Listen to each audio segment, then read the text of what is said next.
Good morning friends. ఈరోజు topic వచ్చేసి seating arrangement reasoning topic.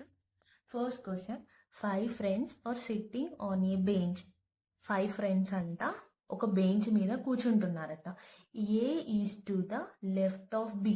మనం ఈ సీటింగ్ అరేంజ్మెంట్లో A is to the left of B మనం ఇలా చదువుకుంటాం కదా. మనం ఇలా చదువుకుంటే ఏమవుతుందంటే కన్ఫ్యూజ్ అవుతుంది. సో నేను ఎలా అర్థం చేసుకుంటాను అది నేను మీకు ఈరోజు ఎక్స్ప్లెయిన్ చేస్తాను. మీరు కూడా అదే విధానంలో అర్థం చేసుకోండి. సో మీకు ఈజీ అయిపోతుంది సీటింగ్ అరేంజ్మెంట్. ఇక్కడ A is to the left of B అని ఉంది కదా. సో మీరు ఎలా అర్థం చేసుకోవాలి అంటే ఇక్కడ రాస్తున్నాను చూడండి. బికి లెఫ్ట్లో ఏ ఉంది అని అర్థం. ఓకేనా. ఇక్కడ ఈ బెంచ్ ఉంది, బికి లెఫ్ట్లో ఏ ఉంది. ఓకేనా. నెక్స్ట్ ఏముంది, but on the right of C అంటే ఏంటిది, సికి రైట్లో. సి రైట్ అంటే ఇటే కదా, ఇటు రైట్ అన్నట్టు అండ్ ఇటు లెఫ్ట్ అన్నట్టు. అంటే సికి రైట్లో బి ఉంది అన్నట్టు. ఓకేనా. సికి రైట్లో బి ఉంది అన్నట్టు. అంటే ఇది రైట్ డైరెక్షన్, ఇది లెఫ్ట్ డైరెక్షన్. ఇక్కడ బి ఉంది రైట్లో, అంటే సి ఎక్కడ వస్తుంది, ఇక్కడ వస్తుంది. ఓకేనా. Next D is to the right of B అంటే బికి రైట్లో డి ఉంది అన్నట్టు. ఇప్పుడు బి ఇక్కడ ఉంది, బికి రైట్ అంటే ఈ పక్కన ఏమొస్తుంది, డి వస్తుంది. అంటే ఇక్కడ డి వస్తుంది. నేను జస్ట్ ఇక్కడ చిన్నగా చెప్తున్నా, ఎందుకంటే మీకు అర్థం చేసుకోవడానికి. ఒక్కసారి మీకు ఈ కాన్సెప్ట్ అర్థమైతే మీరు ఏమి రాసుకోవాల్సిన అవసరం లేదు, డైరెక్ట్ క్వశ్చన్ చూసే ఆన్సర్ పెట్టేస్తారు. Next but on the left of E అంటే ఏంటిది, ఈకి లెఫ్ట్ డైరెక్షన్ ఇటే కదా, ఈకి లెఫ్ట్లో ఏముంది, బి ఉంది. అంటే లెఫ్ట్లో ఇటే ఉంది, అంటే ఇక్కడ ఈ వస్తుంది అన్నట్టు. ఓకేనా. Next who are the extremes. Extremes అంటే ఏంటిది, ఈ కోణాలు C and E. Option D is the correct answer. Next question, నా వీడియో చూస్తున్నట్టయితే ప్లీజ్ నా వీడియోని సబ్స్క్రైబ్ చేసుకోండి, లైక్ చేయండి, షేర్ చేయండి.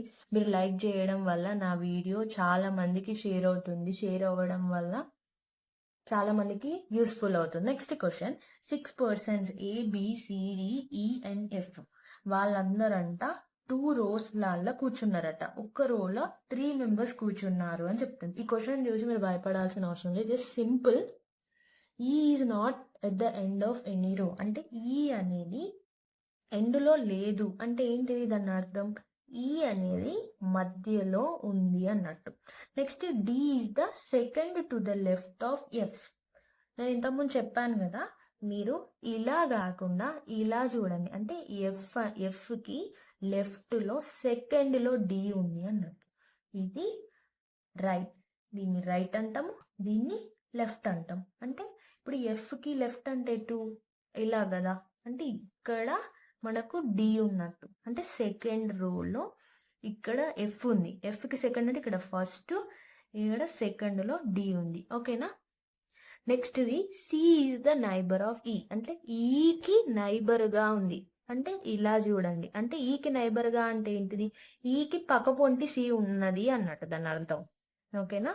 Next E sitting diagonally opposite to D, డికి అపోజిట్ గానే ఉంది చూడండి.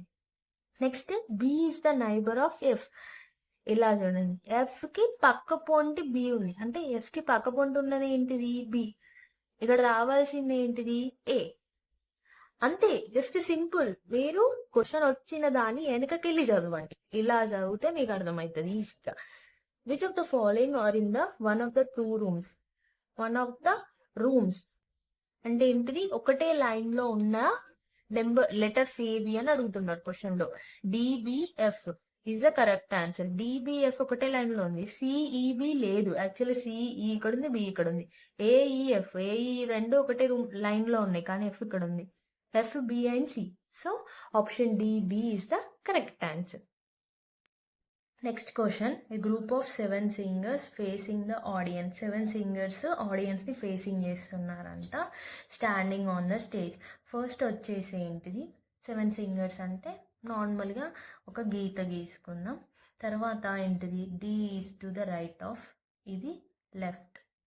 ఓకేనా, ఇది రైట్. ఇక్కడ ఏంటిది, D is to the right of C అంటే ఏంటిది, సికి, ఈ సికి రైట్లో డి ఉంది అన్నట్టు. అంటే సికి రైట్లో డి ఉంది మనం రాసుకున్నాం. నెక్స్ట్ ఏంటిది, ఈ స్టాండింగ్ బిసైడ్ జీ అంటే ఏంటిది, ఇలా చూడండి ఓకేనా. జీకి ఎఫ్ అనేది ఇలా ఉంది అన్నట్టు, బిసైడ్ అంటే ఏంటిది ఇలా అన్నట్టు ఓకేనా. నెక్స్ట్ ఏంటిది, B is to the left of F అంటే ఏంటిది, ఈ ఎఫ్కి లెఫ్ట్ అంటే ఎటు, లెఫ్ట్ అంటే ఎటు ఈ వైపు కదా, ఎఫ్కి లెఫ్ట్గా బి ఉంది అన్నట్టు ఓకేనా. అప్పుడు ఏమవుతుంది, ఇక్కడ బి వస్తుంది, ఇక్కడ ఎఫ్ వస్తుంది, ఇక్కడ ఏమొస్తుంది జీ వస్తుంది. ఈ జీ ఉంది కదా, జీకి బి సైడ్ ఎఫ్ అంటే ఇక్కడ జీ ఉంది కదా, జీ ఎఫ్ ఈ స్టాండింగ్ బిసైడ్ జీ అంటే ఏంటంటే జీకి ఈ పక్కన ఎఫ్ ఉంది అని అంటాం అని అర్థం ఓకేనా. అప్పుడు ఏమొస్తుంది, ఇలా వస్తుంది ఓకేనా. నెక్స్ట్ ఏంటిది, E is to the left of A అంటే ఏకి లెఫ్ట్లో, అంటే ఈ ఏ ఉంది, ఏకి లెఫ్ట్ అంటే ఈ పక్కనే కదా, ఏకి లెఫ్ట్లో ఈ ఉంది అన్నాడు. నెక్స్ట్ కింద చూడండి, సి అండ్ బి హ్యావ్ 1%, సికి బికి మధ్యలో 1% ఉంది. ఏకి డికి 1% అంటే ఈ ఏ ఎక్కడ వస్తుంది, ఇక్కడ వస్తుంది ఓకేనా. ఇక్కడ ఏమన్నాడు, ఏకి డికి మధ్యలో ఉండాలి అన్నాడు 1%. సో మనం అంతా కరెక్ట్గానే వచ్చింది. Who is the extreme right అంటే రైట్లో ఎక్స్ట్రీమ్ ఏంటిది, జీ ఓకేనా. If you start counting from left on which number is C, first, second, third. Option C is the correct answer. Thank you for watching. Please subscribe my YouTube channel. మీరు just ఒక్క like చేసినా నాకు చాలా ఇంప్రూవ్మెంట్గా ఉంటుంది and నాకు ఇంకా videos చేయాలి అన్న ఇంట్రెస్ట్ వస్తుంది. ఇన్ కేస్ నా వీడియోస్ ఏమన్నా మీకు అర్థం అవ్వకపోతే నాకు కామెంట్ చేయండి, అర్థం అవ్వట్లేదని. అర్థమైతే నేను కామెంట్ చేయండి. Thank you for watching. Please subscribe my YouTube channel.